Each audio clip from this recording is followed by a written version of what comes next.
Have we? Yeah, we have a little note about that. He got dropped by accident. Poor guy, calling all the way from Austria. Well, he obviously watches the podcast or the show on Google anyway. So yeah. So we're sorry, Joe. But you're right. I mean, we kind of have a crazy nation in many respects, where we have these principles that we have been around forever in our Constitution, but they tend to get ignored. In some strange way, our Constitution is sort of the least enforced document. I mean, we don't have a body to enforce the Constitution. We have an Attorney General who's supposed to do that, but in practice they don't. I was wondering if I should start moving my mouth. Okay, there we go. Anyway. Don's been talking, and I've been staring off into space, and I'm the one on film. Okay. Live TV. Woohoo! That's right. It's Matt TV. So, oddly enough, the phone lines are lighting up like crazy. I don't know how you want to divide this up, but you could probably I can easily divide it in half if you'd like to do that. Yeah, let's go ahead and get started and hit some points. If so you're on the line now, please stay on. We'll get to you just as soon as we can, but we want to get some of this subject out first, and then we'll go back to taking calls. So this is a continuation of my September 14th show, where I introduced this term, this neologism, this new word of scamlet, which I define to be a simple reusable scam that religions use to make money and control people. And once you see these patterns, you see them over and over again, and as Matt said last time, they're sometimes a lot more subtle than I'm painting them out to be. That they're really sort of more subtle. I'm sort of painting the black and white picture on this show, but if you look around, you'll see these things. So scamlets are earthly reasons not to believe in what religions tend to have, tend to propagate, right? So they show how religions use deception to play on people's faith, which I think of as their gullibility, in order to advance themselves. So religions advance themselves through these scams. So, and the theme of these scams tend to be allowing people to think for you, leading to a conflict of interest. If somebody is thinking on your behalf and sort of making decisions on your behalf, they're not necessarily going to act in your interests. They're going to act in their interests, and so you get pulled along by the ring in your nose. So the question is, if these religions, if these institutions are lying to you about the small stuff, these little scams that I'm pointing out, then why should you believe them on the big stuff? So that's the question. Give us a call and let us know why you should believe them on the claims about God and miracles and souls and divinity and devils if they're making their money by manipulating you and doing scams. So the answer, I think, is you shouldn't believe these people. If they're telling small lies, you shouldn't believe them on the big stuff. And instead, you should have your trust in them eroded by these scams. So last time I talked about the scam of a special knowledge and special power, and the punchline there was, why don't these people actually use these things instead of trying to do marketing around them, that sort of thing. The other one I hit quite a bit was stealing credit. And I want to hit it a little bit more today because I don't feel like I really sort of gave it the punchline last time. So on stealing credit, last time we talked about how we have churches especially investing, I'll put quotes around that, investing in the poor, and when the poor end up succeeding down the road, they claim credit for it. Or if they don't succeed, they blame the victim. So there's this kind of stealing credit of people pulling themselves out of poverty, being down in the dumps. I talked about the prosperity gospel and how that's kind of a similar deal where you basically are marketing the fact that maybe you can aid in people's ability to make money themselves through their belief. So the churches in the prosperity gospel are asking for money from the people in the church with hopes of them making it rich through the aid of God or whatever. I've talked about faith-based charity where we have religious organizations getting donations and things effectively from the state and putting the stamp of God on them and giving to people, and so they're stealing credit that way. The donations and things come from the state. We talked about the Christian nation. Lots of examples here, right? The Christian nation is an example of stealing credit where the people or Christians are claiming that we have Christianity was the reason why our nation was so strong, and in reality, it's more to the fact that we have these freedoms and democracy and self-determination and these sorts of things, and those are really what make the nation strong. Were you going to say something? And the amusing thing is that we got an email claiming exactly that this week. Mm-hmm. We get a fair number of those. Yeah, it was. Essentially, the argument was Americans are the greatest people on earth, and we live in the greatest society on earth, and Americans are religious. Therefore, religion can't be bad. And yes, I was happy to point out all of the things that are wrong with that. Well, I was going to say argument, but it's not really an argument. It's just a series of assertions kind of pinned up together. But the idea that all of the good things are because of religious folks, which really, let's be honest, he's saying Christian. He is a Christian. He advocates the Christian nation. He's saying, religious in general, and that all the evils of the world are because of the secularists and the atheists, and So yeah, there's a lot of stealing credit there. When in fact, there's probably credit. Pretty broad spread in all categories. There are religious people and religious institutions that have done great things and built universities and charitable organizations, and there are atheists who've done that as well. And there are some religious people who've committed atrocities, and I'm pretty sure when you go look at the records of who's in jail and what their religious beliefs are, you'll find that atheists are actually underrepresented. And what I found out the other day, because I didn't used to like to quote that statistic, because I found some what I consider to be flaws in the ointment there, or flies in the ointment, not flaws, but flaws in the ointment. There's a mixed metaphor for you. Yeah, I'm firing on all cylinders today, boy. Ray Comfort, why don't you call me today? I think today, well, no, you'd still get your ass kicked. But as I found out later on, that those are actually entry statistics. So it excludes one of my objections was that people will find religion in the hopes of getting paroled. And in fact, those are entry statistics, people going into prison where they find out what your religious views are so they can arrange your chaplain services, etc. So anyway, please continue. Well, we talked about stealing credit, and this is much, much bigger than I even think I fully understood on the last show. For example, we have a lot of debate right now about marriage. And what we have is we have religions trying to sort of co-opt this marriage institution. Marriage is something that's been around a lot longer than the religions have, and a lot longer than the modern religions have. Maybe whatever. But this is something that religion is sort of irrelevant to marriage. You can have marriage without religion. We have atheists getting married all the time. You can go down and register your marriage, and it's meaningful to the people participating in the marriage. And so what we really have is we have the religions trying to say, well, we own this thing and it's good, therefore it's ours, and we're going to steal credit for it somehow. But religion is irrelevant to it. A couple other big ones I really want to hit today is morality. Religions claim that gosh, you're moral because of religious belief, and that's just patently false.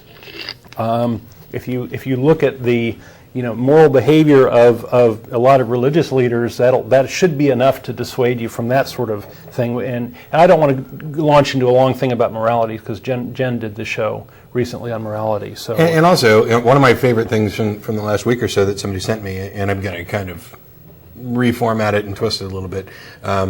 This is such a silly claim, and if you really think about it, essentially you've got somebody who's in a cage talking to the person outside the cage and saying, how is it that you don't run around murdering people unless you're in a cage like me?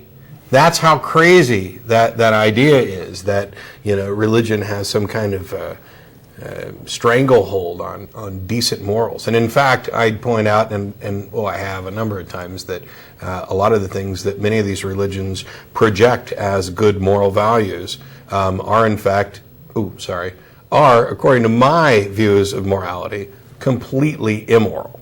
But Yeah, yeah.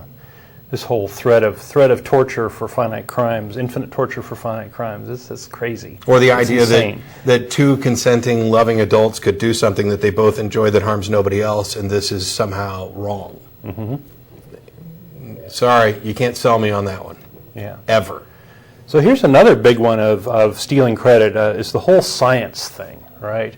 You know, science has a lot of sort of power, right? We have all this discovery going on, this just amazing amounts of incredible inventions and technology coming from science, but almost nothing. Maybe absolutely nothing from religion. Nothing, no contributions about the nature of the world or anything. None of that's come from religion. So we have people calling creation science. You know, they're trying to co-opt the name and say, oh, it's science-y. But in reality, what they're doing is they're picking and choosing the facts that they want to use and ignoring all the other facts. Intelligent design is science. That's another one. They're trying to get that shoved into science classes to basically steal credit from the science. And there's been no discoveries. There's no information that we've gotten out of intelligent design, even though it's older than Darwinism, than Darwin. So it's just it's a blatant example. Those are blatant examples of stealing credit. Creation of the universe. All of the God of the gaps arguments are an attempt to steal credit. If you don't know X, Y, Z, then it must be God. If it's magical and wonderful and unknown, it must be God. But really, all you're doing there is adding more claims about God. Unless you have evidence of a God first, and then evidence that the God did this thing second, the claims together don't add up to anything. They don't add up to anything at all. Yeah, you might as well have said that, the universe was created by transdimensional universe creating pixies. Right. I mean, whoa. Makes just as much sense. I got just as much evidence for them, and it's right there in their name that they create universes. Yeah, so must be there. true. How about science-loving? Science-loving, Transdimensional. transdimensional, science-loving, universe-creating pixies. There you go. You can't prove it didn't happen that way. Yeah. Just look at a tree. Yeah, that's one of my favorite arguments. They left the God trees exists. there Look for a at clue. the trees, yeah. Because, the trees are where pixies like to hide. You didn't know that? Anyways, a bunch of silly stuff. Well, Exodus 20:15 says, "Thou shalt not steal." Right? Who said that in the Bible? Do you remember? Supposedly, this Yahweh character wrote it on some stones rock, right. and gave it to this supposed Moses character who came down and dropped it. Yeah, but Christians don't believe that, right? Because they're stealing credit. Islam is doing that too. Judaism, a lot of these religions are stealing credit. Well, it's kind of like downloading copies of music. Maybe it's intellectual property they're trying to steal. Maybe it's not so bad. Right. Yeah. So the punchline, I think, here, and this is what I really should have said last time, is in reality, religions provide nothing that can't also be achieved by secular means. So they have to steal credit in order to prop themselves up. So that's why they steal credit. There's nothing there otherwise. Okay, let me hit another one, and then we'll take a break. Okay. Okay. The next one I want to hit. So if you're on the line, just hang on. We'll get to you in a couple minutes. The next one I call future reward, and this is like an obvious one, right? So in Wimpy, in the cartoon strip Popeye, there's a character named Wimpy who likes hamburgers, and he has this phrase, "I'll gladly pay you Tuesday for a hamburger today." And this is from the early 1900s. This is an old one. And today we see these sorts of things as in these Nigerian scams, these 419 scams that we've talked about a number of times on our show, where people will send you an email and say, "Hey, I got $1 million or $100 million sitting here in my pocket, burning a hole in my pocket, and I've selected you in all this, and just give me a little bank account information, and we'll schlep it right over to you, and you can do whatever you want." So most financial scams fall in this pattern of future reward. You're going to get a big payoff for a very small amount of effort, and you just have to ask yourself whether this makes sense. By the way, this is one of the big benefits of atheism, because if you're an atheist, when you get an email that says, "Dearest brother in the Lord, I have trust and confidence that you will keep, that you will trust God and do what God wants you." I already know that they don't know who the hell I am, so it's not for real. It won't be long before I'll start getting, Poe emails that are based on the Nigerian scams. So these things I think are fairly easy to spot. Well, religions are playing the same game too, right? They're saying, "Oh, you have this wonderful soul, and gosh, if you just do the right things, like giving money to the church, this soul will experience eternal pleasure at some future time." And I don't know how things experience pleasure when they don't have any sort of bodies attached to them, but... Right now, there's a Christian sitting at home watching the show who's desperately trying to dial in. The lines are full, and then we're going to dial in to object to, churches don't say if you give money you go to heaven. And yes, you're right. We're well aware of what the doctrine actually is. We're talking about the practical application of it, where in addition to, for example, among Christians, sincere repentance and a surrendering of one's life to this Jesus fella. There's tithing expectations, and if you want to even pretend that getting money out of parishioners is not a primary, if not the primary motivator of religions in today, including Christianity, you've got a lot of work to do. And one of the things that somebody pointed out to me this week is that some of these churches are now hiring the equivalent of secret shoppers to come into their services and sit there and critique the elements of the service so they can improve their product so they can make more money. You can get paid to go to church. And my first question was, where do I sign up? Because I've already taken trips to churches around Austin and I've got more planned. But, if they want to pay me to tell them what was wrong with the service, wow. That's kind of like what I've been doing for free. So they wouldn't like what you'd have to say, right? No, probably not. So I don't know if you'd make a lot of money at that, Matt. But okay. The flip side of this is this kind of a soul extortion racket, and Dennis Loubet pointed this out from the nonprofits, that it's kind of like, nice soul you have, there'd be a shame if something bad happened to it. Right? I love that. So religions have concocted this elaborate metaphysical rat's maze that you're supposed to run through to get to all these different rewards and all these little things you have to do, and the Hail Marys and the donations and all this stuff. And there's heaven and hell and purgatory and limbo and nirvana and Valhalla and seven heavens and all this crazy stuff that you got to run around and do. And there's lots of hoops to jump for, but where's the cheese, right? Where do we know of anybody at all, anywhere, who's ever received these rewards? And the answer is no, right? We have never... Nobody ever gets there, as far as we know, and nobody's ever come back to tell us. And that's the beauty of it, is that there's no way to verify any of these claims that go on. So what we have is a fear of hell, a desire for heaven, is the main motivation for believers. They'll tithe and worship and speak in tongues, go to door, sell out the Constitution, and all this stuff to get there. And the rapture version of that is kind of the same thing. So how do we know? Another scam related to this is purgatory. And this is a construction by the Catholic Church. It was a completely made up holding tank. Not that the whole thing isn't made up, but this one was obviously made up, where the Catholic Church, if they get benefits from you, you will have a lower amount of time in this purgatory before you go to heaven. And this is like a transparent scam. And this mechanism actually caused there to be all sorts of artwork and all sorts of donations and all sorts of power given to the church, so that because people were very much afraid of hell, and so that they could reduce their penalty in the afterlife. And just look at this stuff. And how do we know it's a scam? We have the limbo.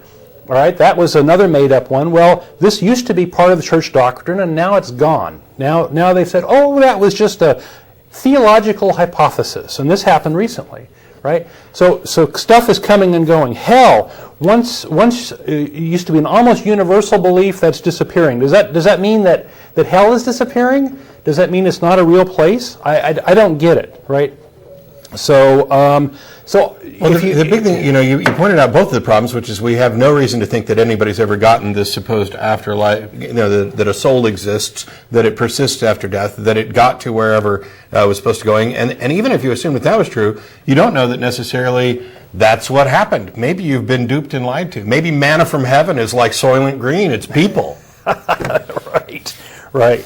So I think if you dig into this a little bit, you'll figure out that it's all made up. I mean, if you look at the various versions of what people think heaven are, they're just nonsensical. I mean, use your brain and look and think about it, and compare these to these old financial scams, the Nigerian 419 scam.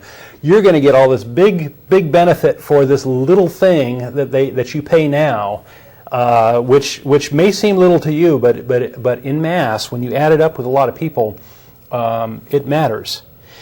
And, if people really wanted to go to heaven, I would think they'd find a way to do it, right? They'd do it quickly. They'd do it today. Why not go to heaven today?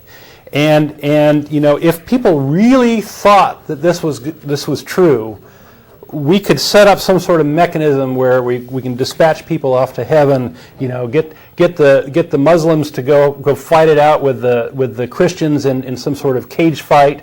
They can all both be martyred to the same God. I can't think of anything more wonderful than having all these people fulfill their destiny, and it can be entertainment, or whatever, for everybody else. Tonight on the CW, round 1 of the Pathway to Heaven. Now, not that I want anybody to die, but if you really believe this stuff, why don't we like put up or shut up? So let's take some calls. Okay,